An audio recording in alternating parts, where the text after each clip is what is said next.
The neon signs of New Horizon Station flickered against the endless void of space, casting kaleidoscopic shadows across the dingy food court where Anna worked. She wiped down the counter of her small noodle stand for the third time that hour, watching the usual crowd of traders, miners, and drifters pass by without a second glance. That's when she noticed him, an elderly Jakar hunched over a table near the waste disposal units. His once proud cranial ridges had dulled to a sickly gray, and his ceremonial robes hung in tatters. The species was rare this far from the galactic core, and seeing one in such a state was even rarer. Anna's co-worker, Leo, nudged her as he carried a tray of dishes past. "Don't even think about it," he muttered. "Management's been clear. No freebies, especially not for aliens who can't pay." She watched the old Jakar stare longingly at the menu displays, his three-fingered hand trembling as it hovered over the holographic images. Something in his eyes, those deep amber orbs that reflected centuries of her own world's history, made her chest tighten.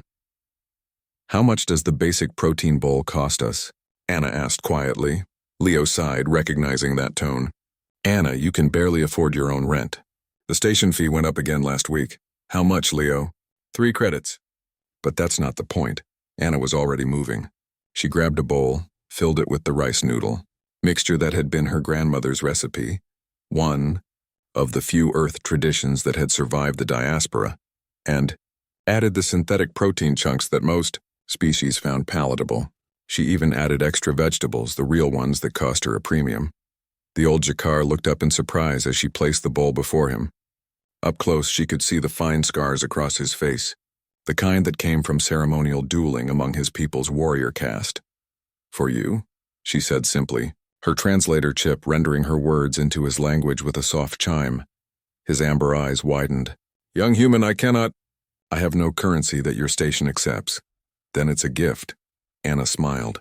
"My grandmother used to say that feeding someone is never wasted." The alien's expression shifted through several emotions that her translator couldn't quite capture. Finally, he inclined his head in what she recognized as a gesture of profound respect. "You shame me with your generosity, child of Earth. I am Karn, once High Admiral of the 7th Imperial Fleet." Anna blinked. The Jakar Empire controlled a third of the known galaxy. A High Admiral would be equivalent to "Eat," she said gently. "Everyone falls on hard times." She returned to her stand, ignoring Leo's disapproving stare and the docked pay that would surely come from her manager. The old admiral ate slowly, savoring every bite as if it were a feast.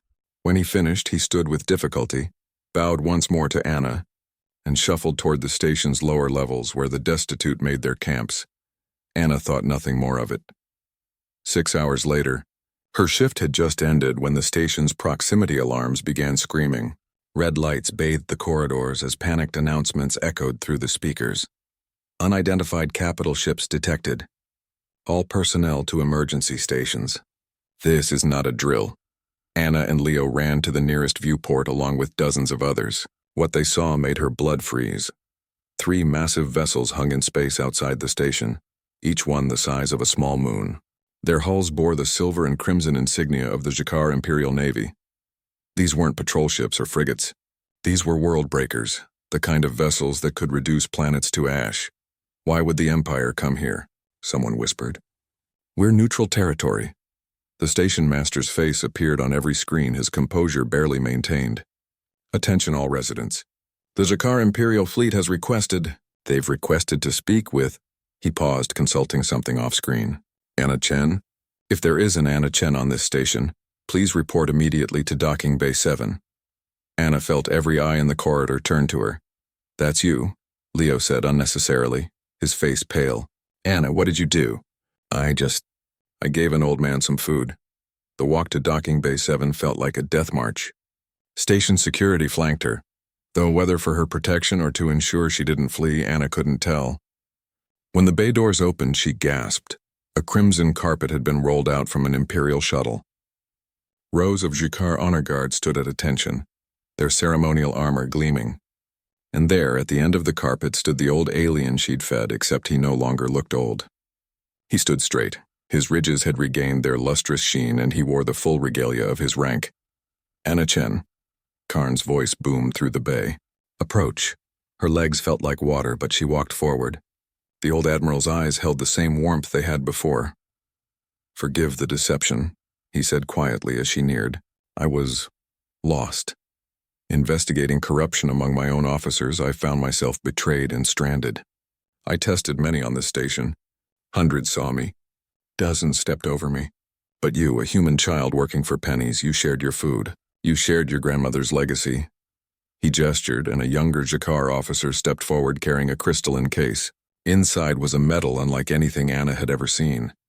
"By the authority of the Eternal Empress herself, I name you Friend of the Empire." "The Jakar do not forget debts of honor." Karn placed the medal in her hands. "This station is now under Imperial protection. Your family will want for nothing, and should you ever need the Empire's aid, you need only call." Anna stared at the medal, then at the fleet outside, then back at the old Admiral. It was just noodles." Karn's expression softened into something that might have been a smile.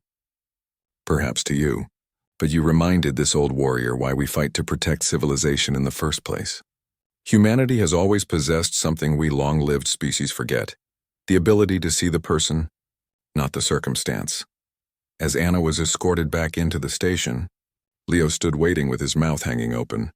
Behind them, the Imperial fleet began its departure, but one frigate remained, a permanent guardian for the small station in the middle of nowhere. "You just changed our entire lives," Leo whispered, with a 3-credit bowl of noodles. Anna clutched the medal and thought of her grandmother, who had always believed that small kindnesses rippled outward in ways one could never predict. She smiled. "Grandmother was right," she said. "Feeding someone is never wasted. The end